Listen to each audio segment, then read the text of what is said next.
Baik, makasih Bu Sondang. Sebelum saya kembalikan, serak nih, ke kawan-kawan di Serikat Pekerja, saya ingin menyambung dikit dari Bu Sondang dan juga dari paparan di kawan-kawan tadi.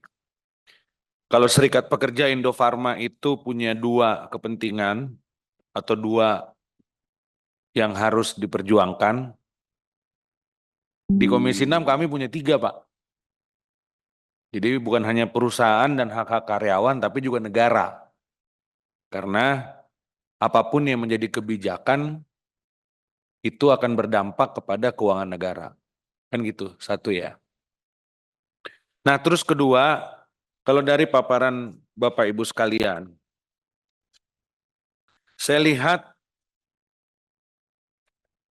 tadi kalau dikatakan pembukaan e-katalog itu kemudian memberikan masalah kepada Indofarma,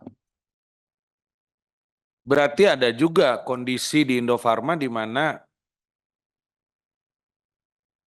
produk-produk yang dihasilkan atau salesnya atau apapun namanya yang tidak bisa compete dengan swasta.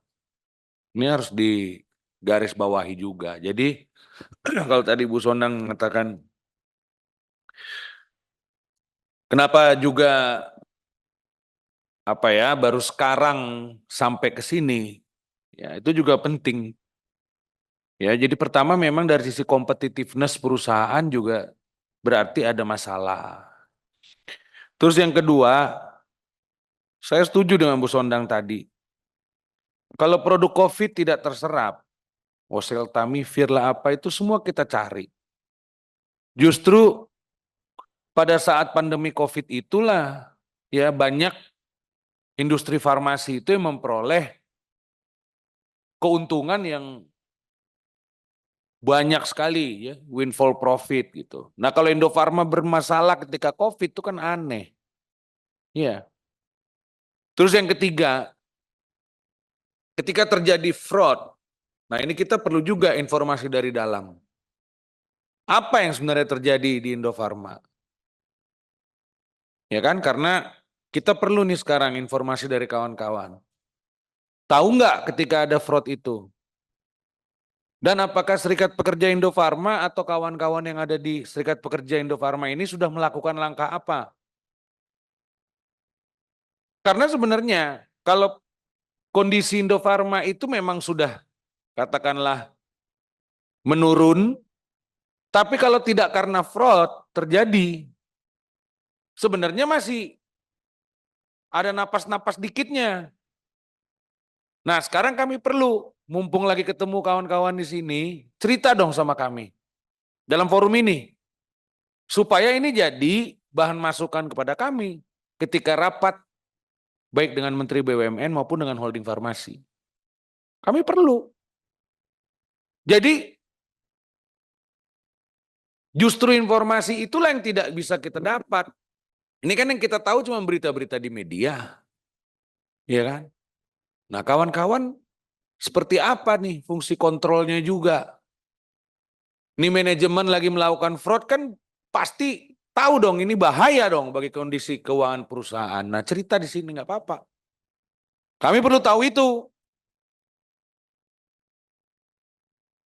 Mengerti nggak maksud saya? Iya kan? Nah, kita juga perlu tahu ketika ketemu dengan holding itu, apa yang mereka katakan. Ketika tadi itu pertemuan dengan holding. Nah, holding ini kan nggak bisa juga tinggal diam atau berpangku tangan terhadap permasalahan yang dihadapi Indofarma.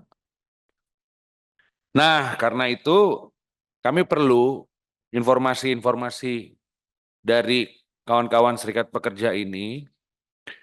Karena terus terang, kalau kami tidak tahu secara detail, kalau secara detail finansial kita tahu karena ada audit, ada apa. Tapi apa yang terjadi di Indofarma ini? Kok bisa tuh? Kita kaget setengah mati ketika ada minjem ke pinjol. Gila itu. Perusahaan apa itu kayak begitu? 861 orang karyawannya.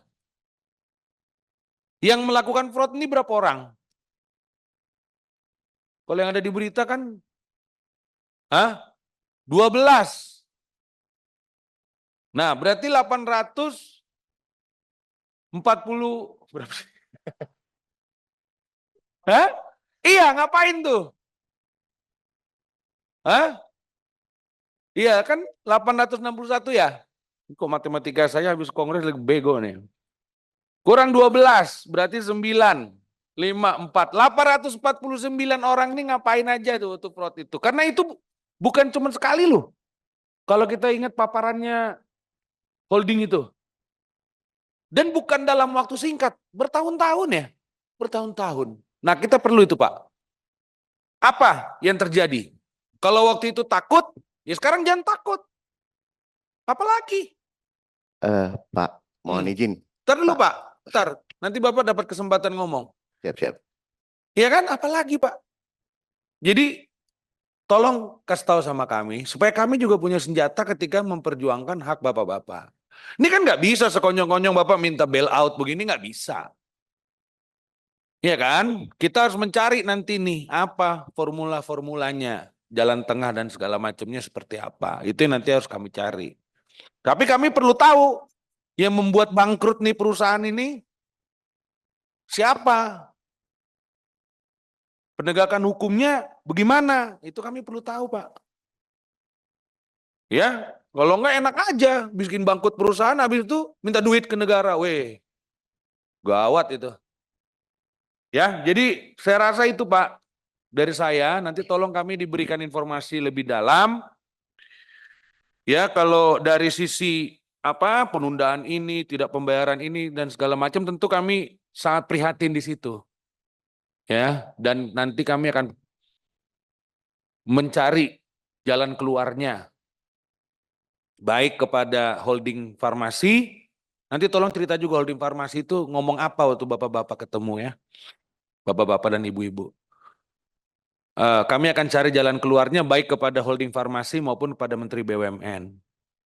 Ya, tapi kami juga perlu tahu BUMN Indofarma ini hancurnya ini apa yang terjadi.